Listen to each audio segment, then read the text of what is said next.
October 1988. Stillwater Reservoir, 30 kilometers inland from Lake Erie. A Cold War research dive. Two Soviet divers chasing strange sonar echoes under a drowned town. Locals warned about a singing woman. We laughed. Then the duckweed started moving against the current, and something under that black water started listening. By morning, one of us was gone, and the lake wasn't quiet anymore. So before we continue, please make sure to like and subscribe to support the channel, and comment down below where you're watching from. Thanks. I will keep it straight. No flourish. No hero talk. This happened October 1988. Stillwater Reservoir, 30 kilometers inland from Lake Erie, where the hills get low and soft and the trees do that last yellow before winter slaps them flat. Cold War still dragging its boots. Everyone tired of it, people pretending it was over. It was not. They told us it was an environmental exchange. University grant. Two oceanography researchers on loan, shaking hands and smiling for a grainy photo in a corridor that smelled like coffee and mop water. On paper, we would study plankton counts and thermocline behavior for a Midwestern school. In reality, I carried orders from people who did not smile. GRU tasking. Investigate sonar echoes near a drowned town under the reservoir. The echoes rolled in from the old main street, buried under 30 to 35 meters. That depth can make the head go soft if you stay too long, especially with cold and nerves. Good for hiding things. Good for trouble. They built the reservoir in the 1950s. Dam, spillway, all the concrete work from men who smoked while pouring it. They drowned a mining town because engineers said the valley was a basin with easy gains. They moved the graves on paper, maybe a few in reality. Everyone else got water and a new fishing spot. The canal tied this man-made lake to Erie like an umbilical cord, so the map said it was one body. I saw what it meant later. Then I shrugged like everyone else. Water is water. It lies in a hole until wind makes it move. We set up in a decommissioned Coast Guard boathouse the university called a field station. The paint peeled in long curls. The windows had salt ghost on them, diesel drums stacked too high near the door. A pet name had been sanded off the doorframe years ago. You could still see the outline. Some cutter used to nose in here, back when people worried about smuggling and wrecks.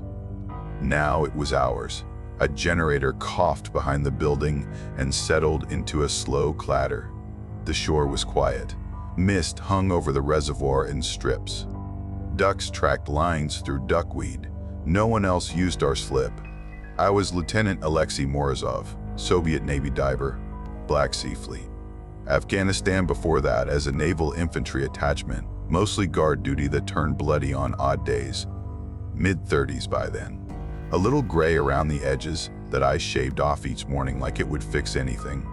Disciplined, rational. That was the tag they stamped on me in Moscow. They did not stamp the part where I almost drowned in the Black Sea when a line fouled my fin and the current hugged me like a drunk uncle. I kept that one in my pocket. You don't show people your near miss. They will start watching you like a bad cable. My partner was Sergeant Sergei Kuznetsov. Younger, good lungs, fast in the water in a way that made me want to slow him. He joked when he was nervous. He joked a lot that week. Freckles and a grin like he had not learned to lock things away yet. He called me Batya when he thought I could not hear. Dad, I heard. I pretended not to. We brought the right toys, closed-circuit IDA 71 rebreathers. We used them because bubbles talk too much. With closed loop, you breathe your own ghost back and forth through a scrubber. No big trail on the surface. Full face masks for the cold.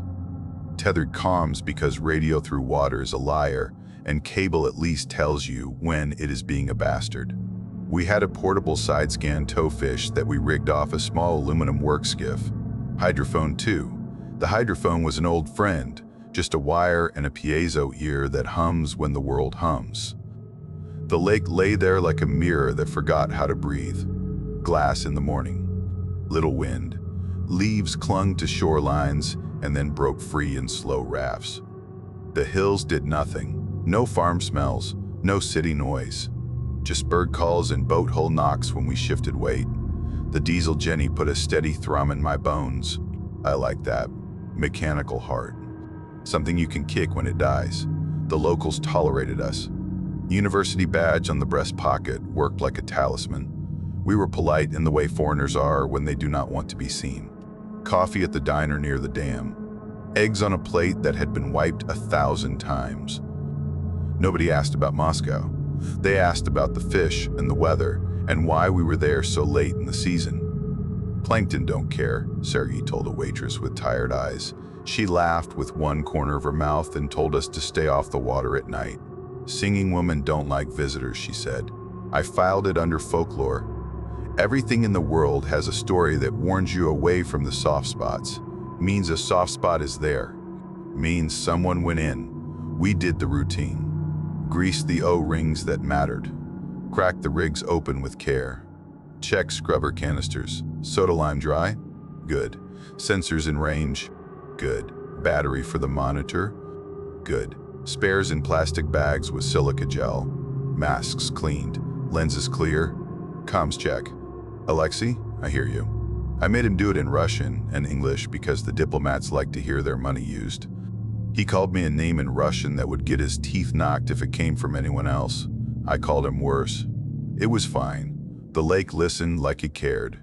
We mapped the drowned town on paper first. Old fire insurance maps the university librarian copied for us. Main Street ran along a ridge that dipped near the old church. Mines under the hills. Some collapses before they flooded it. They left the school standing because the budget ran out before the bulldozers ran in. When the dam closed, water came slow. People watched it, drank beer, and pretended it did not taste like home under there. Our goal was simple: sweep the side scan along the old street and see what made the echoes. Maybe a roof beam at just the wrong angle. Maybe a train car in a culvert. The canal tied to Erie let odd things drift in. Everyone said logs can echo like men at the right angle. I believed it. Logs lie like men after a few seasons. We put the skiff out at first light. The air bit fingers. October on water takes what it wants.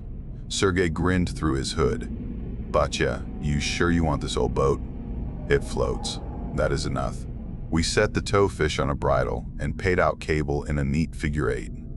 I ran the handset for the hydrophone in one ear while we motored slow, the side scan knocking out its little chirps into the water. On the shore, the trees watched. No sound but our wake and the engine's throat. By noon, we had our first lines. The towfish painted the bottom in black and gray smears. Roof lines showed as long shadows. Street lamps looked like matchsticks. There was the school bus skeleton, sideways in a ditch, windows empty, a rib cage with no lungs. I marked it, you see? America also leaves junk where children should be. Sergei snorted. Same everywhere, Batya. We tied up around dusk to check gear for the morning dive. The diesel Jenny hummed. We ate canned beans and something with too much sugar from the vending machine inside the boathouse. Paper maps spread on a table pocked by cigarette burns. I could feel the routine settle like a blanket. Calm, methodical, by the book, the way I like it. You cut corners, water finds the cut and prees, it always does. I remember thinking the lake smelled wrong. Not rot, not fuel, more like cold iron and crushed plant. A clean smell held just too tight. Maybe it was the duckweed. Maybe it was my head, already searching for edges. Sergei smote by the slip, cheek hollowed against the wind. The last light slid behind the hill like a man ducking into a doorway. The reservoir went quiet. I told myself this is normal. Lakes like this do not breathe at night. They hold. You want the first weird, right? Before the real hit. It started soft. Always does. If it came full on, you could brace. This thing nibbled. The marina owner, a thin woman with pale eyes and a jaw like she had chewed too many hard winters, watched us coil a line. You boys hear her yet? She asked. Sergei smiled. We hear engine. We hear Batya complain. What else? She pointed her chin at the black sheet of water. Singing woman. When the air settles, Duckweed moves against the drift. That's her hair. Don't stay out when she sings. Men get dumb. I nodded like I was humoring an ant. We will keep an ear. She did not smile back. You won't like what you hear. Duckweed did slide funny that evening. Little mats that should have gone down reservoir with the soft current came back up our slip like little scouts. Wind was light and from the west. Surface drift should have matched it. The green spread nosed its way against that, came right up to the skiff hull, and stuck like a lazy tongue to metal. I told myself the internal sea she can make weird shore currents, push water opposite on the edge while the body rolls. I'd read that. Cold at depth, warm on top, wind input, basin slosh. Physics do tricks when no one watches. Still, I did watch. The thermocline sat at about 12 meters. We dropped a thermometer string earlier, and you could feel it climb out of your bones when you pulled it back. Above, not bad. Below, mouth-numb cold. The kind that eats decision-making, one bite at a time. The hydrophone picked up a low lake hum like a distant transformer, common on calm water. Then, near the old church coordinates, we caught a faint tonal rise that did not fit prop noise. Not engine cycles, not a pump. One clean note that swelled and fell. In the ear, it didn't sound like singing, not really, but it wanted to be. I marked the time and position. We would get it again later. It would mean more then. That night, it was just a note that did not know what it should be. There was tapping on the hull after dark, soft, like fingernails on a table when someone is trying to get you to stop talking without making a scene. You get carp in these places. They root and bump. Turtles. Debris. It was that. Had to be. Still, I lay on my bunk and counted the taps like a POW counts days. 7 taps. A pause. 3 taps. 10 taps. Patterns that tried to be words if you tilted your head wrong. I told myself to sleep. I did not. Sergei laughed at the Marina woman's story, then kept looking at the water every time I turned away. His jokes got shorter. He smoked more. He started his sentences with Batya, like saying that first would make what followed safe. Batya, if she is singing, she has a bad ear. Batya, if duckweed is hair, this bitch is bald. He grinned and then watched the slip like he expected it to grin back. I didn't say anything. Let men make noise before you make them quiet. I lay awake and let a memory from the Black Sea come in. Not invited. Memory doesn't care. I was 20-something, lying tender on a clear day, then in the water with a stupid decision in a fin strap that found a knot. Current slid me against a rock shelf and held me like a mother, mask knocked crooked. Water in the nose. That first noseful always wants to be the last thing you smell. The line went tight. My hand went dumb for a breath. Then training crawled through the panic and found the knife. 2 cuts. Free. The surface was there and not there at the same time. Silence like the world ended. Then the old noise when we broke clear. I learned something that day. Calm water has a mouth. It smiles when you look away. The morning before the first dive, I stood on the boathouse step and watched a line of duckweed glide up current, right into our slip, and press flat against the skiff hull like someone exhaling hard against a window. I could not find a reason I liked. I told myself internal sachet again. That word works like tape on a leak. It does not fix it. It hides it so you can sleep. We went to sleep with the Jenny tapping time. Somewhere before dawn, the tapping changed. Not fish.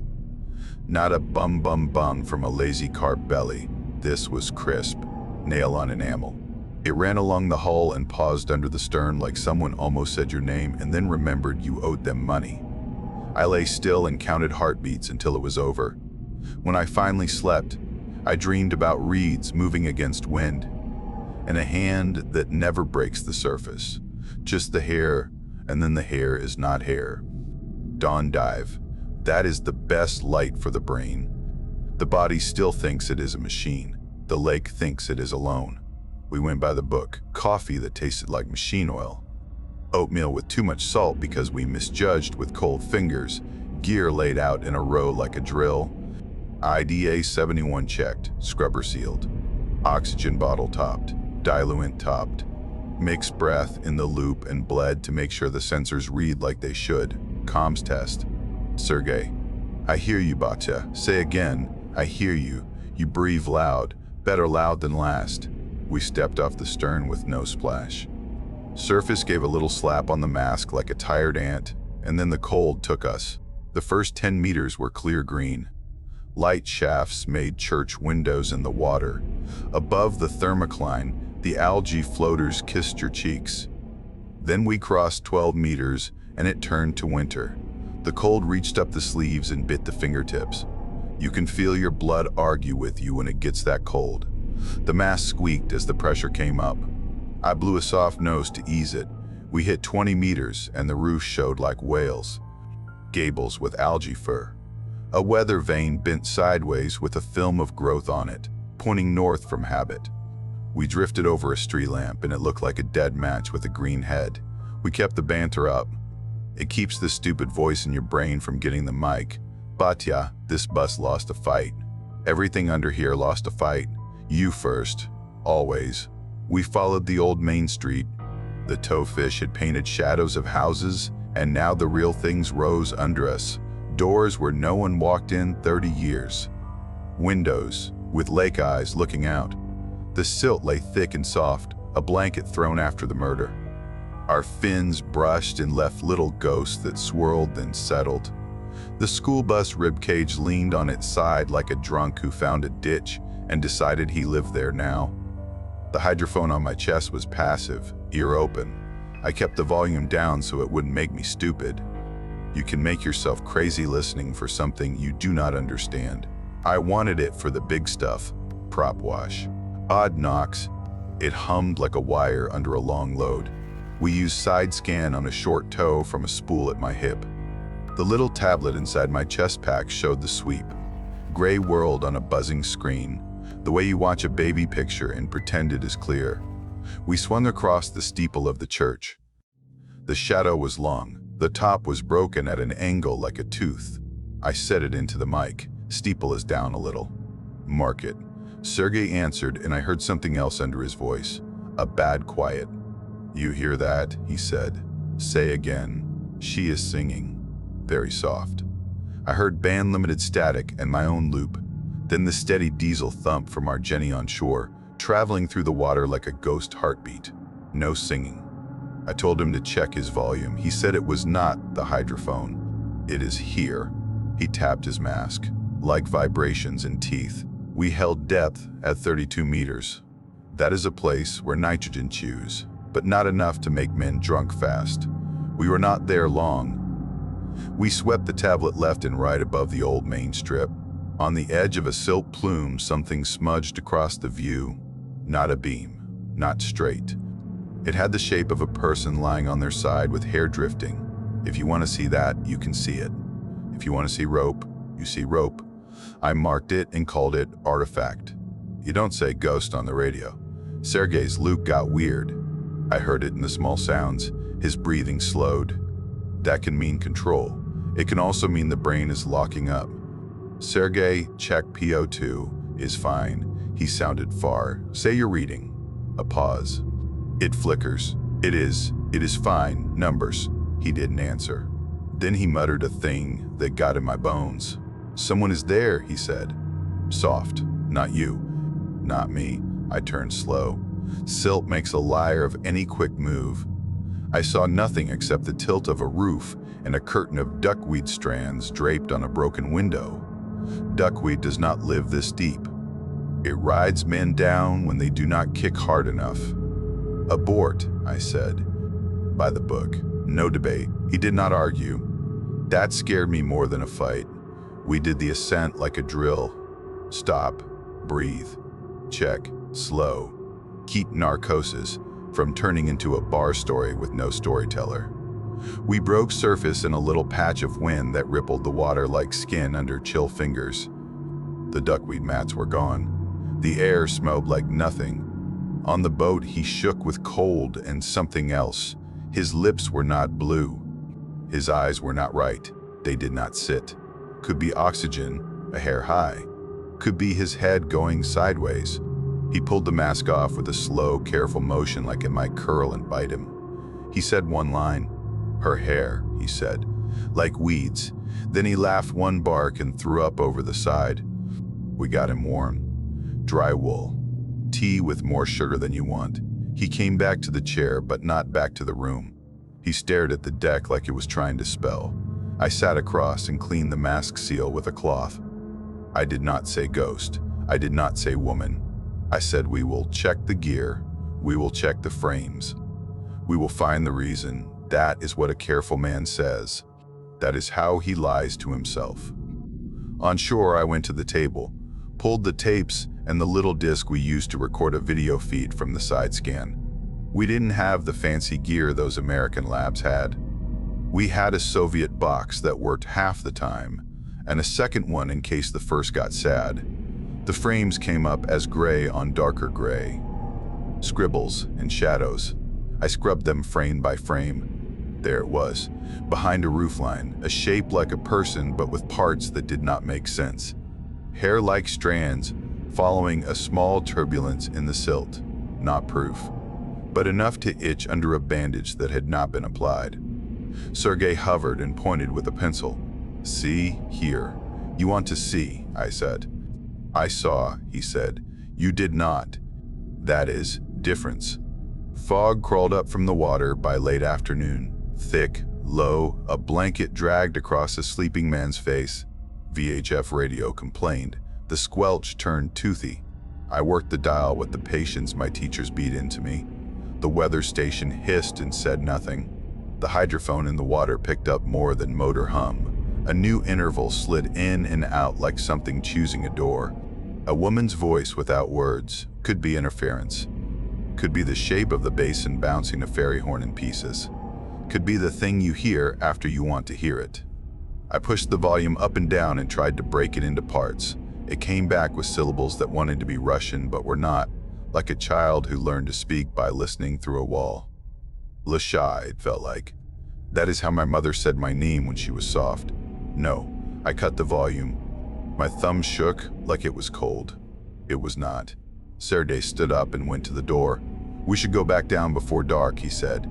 "No, we're not idiots." Then at dawn, maybe. Night landed heavy. The fog held close to the surface and climbed the pilings like slow smoke.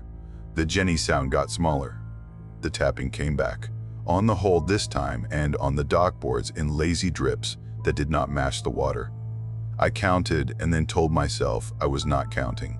The whole boathouse felt like a man holding his breath because he thinks the bear will walk past him if he just plays dead. I took the hydrophone gain down to nothing, and still I could feel a thread of sound riding the floor. The not quite voice slid in and out. It did not care about my hand on the dial. It had its own clock. It found little vowels that fit my ear. I wrote in the log, female-voiced interval noted. Could be tonal interference, approximate broken Russian. That was my lie. You write those lies so you can read them later and feel better about the coffee you drink while you pretend to sleep. I rationalized. Stress, suggestion, the marina woman's mouth in my head, the duckweed trick that made me want to prove something, the cold, the depth. It all stacks, and you make a tower of stupid. Before dawn, I woke and knew something was wrong the way you know when a house learns a new sound. It does not share with you. The bunk across was empty. His gear shelf had gaps. The door hung open just enough for the fog to put a finger in. I saw boot prints in the damp dust to the edge of the slip where the boards were slick with night. The prints ended there. No scuffle. No second set of boots walking him out. Just ended, like a person stepped into a train that was not there.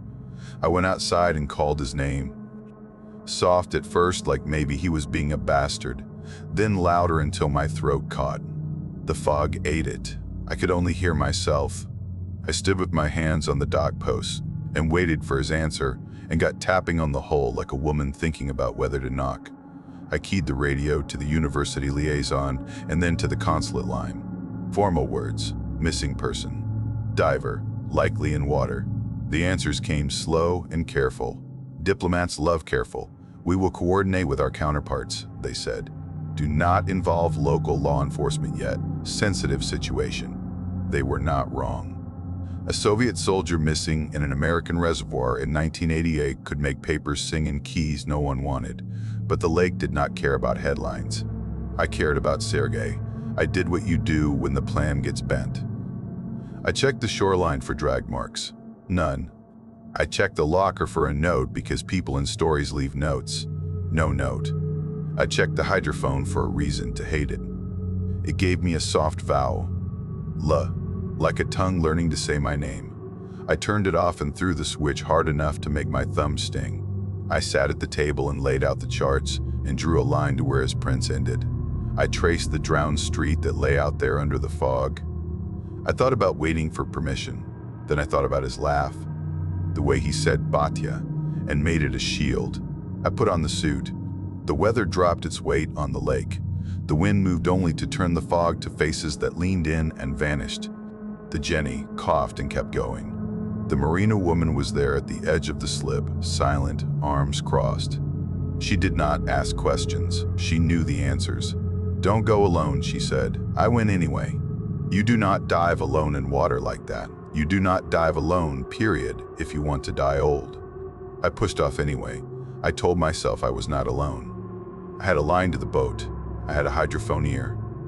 Lies work best when you make many small ones instead of one big one. The world went dark and green. I moved down slow so I wouldn't blow my sinuses and brain all over the inside of my skull. 12 meters and the cold blooming like a flower you don't want. 20, 25. My fingers found the edge of the schoolhouse roof. The slate was slick. The ridgeline tilted like the ground remembered a mine shaft collapsing before it drowned. I slid past a row of broken windows. The frames looked like old men's mouths. I did not look in. I did not want to see a blackboard with writing asking me to sit. The church steeple rose out of the silt like a finger that lost its glove. The top was broken. A cross lay halfway buried, the arms out like a man who was tired of being good. Silt plumes drifted in slow motion weather, little dust storms that took minutes to settle after I brushed a fin. The hydrophone hissed like a tired snake in my ear. Under it, there was a new breathing loop. 8 to 10 breaths each minute, not mine. Not the right pattern for an echo. My own breath has a stupid rhythm I know too well. This one was not in time. It sat behind me like a person standing too close in a bus. I turned, slow as pain. Through the silt, I saw a shape that made the body want to accept a lie. Sergei's outline, the set of the shoulders under the suit, the way he tilted his head, curious like a dog. He turned away as I faced him and drifted deeper into the murk. No fin wash, no bubble, nothing that showed work. He faded like a bad idea you were trying to stop thinking about. Sergei, I said into the mic. It popped once and then hissed. No answer. My harness strap felt tight over the chest.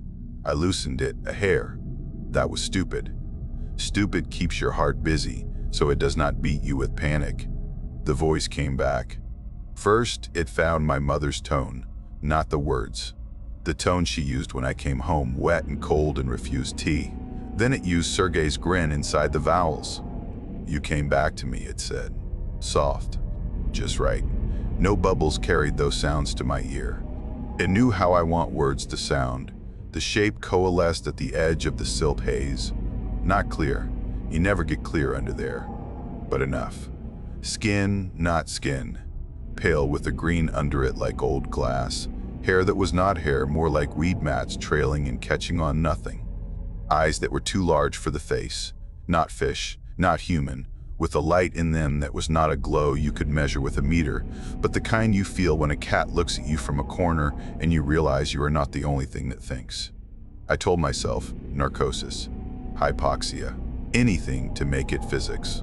My PO2 monitor ticked. It spiked up, then drifted down, then up again. Like a hand was on the valve feathering me. I had not touched the needle. The rebreather loop got tight. That is a feeling I do not wish on anyone. Your chest seesaws, but the air has a weight it should not. CO2 wants a fight. It always wins if you let it get brave. She moved without moving. Wherever I put my eyes, She was already there, just at the range where shapes guess at themselves. I did not kick. I was drifting toward her anyway. My hands were on the line in a light grip, and it slid through the glove as if it wanted to be a joke. "Stay," the voice said. It did not come through the line. It came through the parts of me I used to refuse a drink after I already poured it. "Stay. You are tired of noise. It is quieter down here." I thought about the river ghosts of stories old men told when they had too much vodka and a picture of a dead wife on the table. Rusalka. Jenny Greenteeth. Names are different in different tongues. The lake does not care what you call her. I tried to do a checklist. Numbers break fear. PO2 was dancing. Dillion feed read normal. The HUD blip flickered like a sick firefly. The comms line gave little scratches and then died. My hands were stupid on the harness buckle. I put them on the ascent reel instead. That choice matters. People die because hands forget what the head knows. "Sergey," I said to the water in a way that makes no sense to men who have not talked to a grave. "You are not him," the not voice answered, warm and mean and sweet. I had the sense then that the whole basin turned very slowly, like a bowl being tipped for a cat to drink. The plant hair on her head did not stream. It just existed. I have spent my life with currents. That was not current. That was a decision. The instruments went sideways in concert. Not failure like a wire breaks. Failure like something breathed on them. The needle for partial pressure twitched. Then the battery icon showed low and then fine and then low, taunting. The comms went dead on the main channel and woke on the emergency for one word that was not a word. I could feel my heart in the mask, thumping against plastic. The cold pushed into my bones and then withdrew a little to keep me useful. She slid around me, not swimming, not walking, just present where I put attention. I kept my eyes on the line. I could feel her on my left, then on my right, then behind my mask, like she was looking in from the inside of the visor. The reflection gave me my own face, and then her mouth in the place where my mouth should be. I wanted to pull the mask off. That is how men die stupid. They think air starts when the mask leaves. It does not. "Stay," she said again, patient. "You are heavy. I can hold you." She sounded like my mother when I fell asleep on the tram and she let me lean against her coat. She sounded like Sergey when he said "Batya" to mock and to ask forgiveness at the same time. She sounded like the marina woman telling me to stay off the water at night. All the same rope, wrapped in different hands. War came back. Not the big battles I tell recruits about to make them shut up. The little moments. A truck that did not explode because a fuse got wet. A man on his stomach in a ditch asking for his first dog. A sun-bleached sign in a language I learned after 3 buckets of water and a slap. The wrecks in the Black Sea that look like sleeping rooms until you touch them and they shrug off rust like a blanket. Drowned faces. That is what I saw. Not one. Many. You spend enough time under, your head builds a little theater. It puts your dead on stage. They don't bow, they just look. I saw a boy from training who swam out too far to show us he could, and then came back slow and then stopped. I saw a sailor I cut free and did not. I saw my shape standing beside her, the mask off, the eyes calm, my mouth moving but not making air. We were together. We looked right. That is how the trap baits itself. You walk into it because you believe you belong there. I needed noise. Any.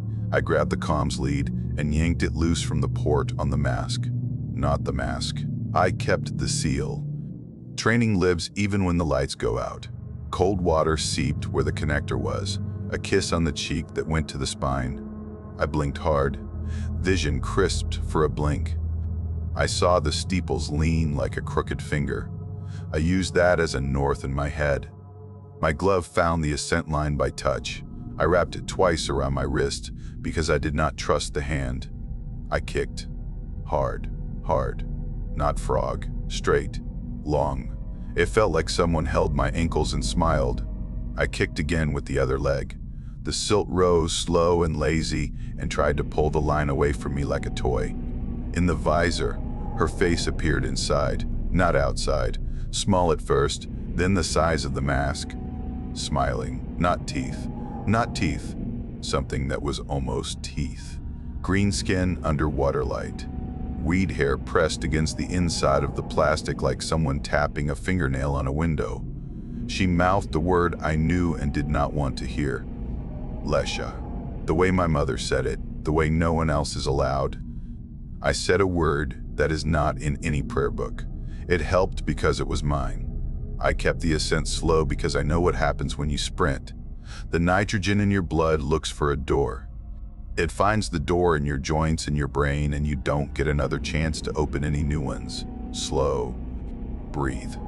The tiniest purge of the loop to keep CO2 from owning me. Feet heavy, heart heavier.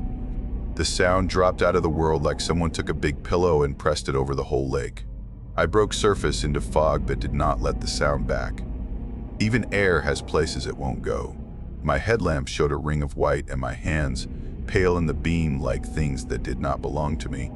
I would say I clawed onto the half-submerged dock, but there was no clawing.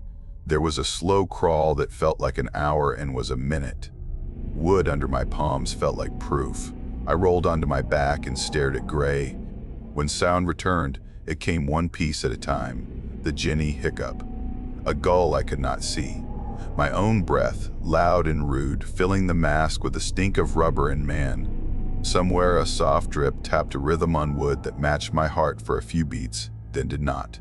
I lay there and did not move because I'm a coward when I need to live. Coward is not an insult in that moment. It is a tool. It makes you small and flat and hard to see. I stared through the fog at a patch of water by the stern where the duckweed had gathered itself like a scarf. It drifted upstream against a current that had no business doing that. They found me sitting on the dock with the mask off and the loop still across my chest.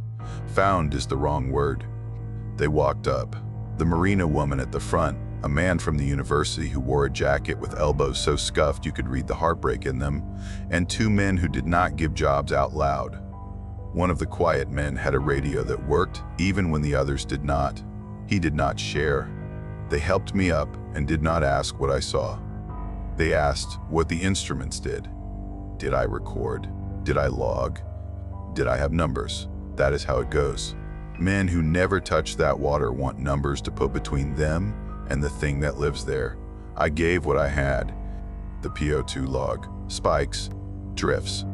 A pattern that said I should be dead, and was not because I got lucky or because something wanted me alive to tell it wrong. The hydrophone tape. They ran it. They looked at each other when the long tonal came in. They did not look when the vowel shaped into the first part of my name. I watched their mouths not flinch. We searched for Sergei by book and by gut. The local sheriff got brought in after all because paperwork gets angry if you ignore it.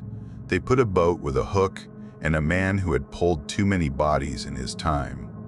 They ran lines in a square and then in a spiral. The sonar from a bigger boat showed lumps that were rocks and logs that were men, and men that were logs until you put your hand on them.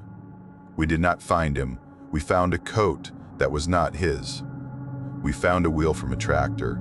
We found a chain that had been on something important and now was not. We did not find him. I went through their rooms like a thief, a grief that steals whatever smells like the missing. I took his lighter and put it back. I took his book of dirty jokes and almost threw it in the water and then tucked it under his pillow like he would return and want to find it. I found a note from some girl he said he did not care about, and I read it twice and wished I had never looked. She told him to be careful, and he wrote, "I'm with Batya," on the bottom next to a smiley face that made me sick. The Americans were decent and cold. That is their way when things are bad. They fed me, put a blanket on me, then asked for the tapes. They made copies of copies, and the sound got worse each time until what was left could be a fairy horn bouncing off fog or a woman underwater saying my name to make me a boy again. The equipment logs had no voice tracks, only tonals and turbulence and a spike when my hand yanked a plug. The part where she was in my visor is not on tape because the things that ruin you do not queue up for cameras. They detained me without saying the word, not cuffs, not a cell. A room where the window did not open and the coffee tasted like a hotel lobby. They called it debrief. A lawyer used words like liaison, an exchange, an incident. They were not wrong. They needed to put the world back in boxes before the world noticed it had come out. Then they put me on a plane. The ticket said I was a researcher who had completed a study ahead of schedule. Ahead of schedule is what you call it when one man comes back and one stays in a place people pretend does not exist.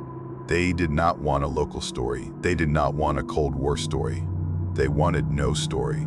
They got none. Not then. Back in Moscow, the building was warm and smelled like wool and cigarette and old paper.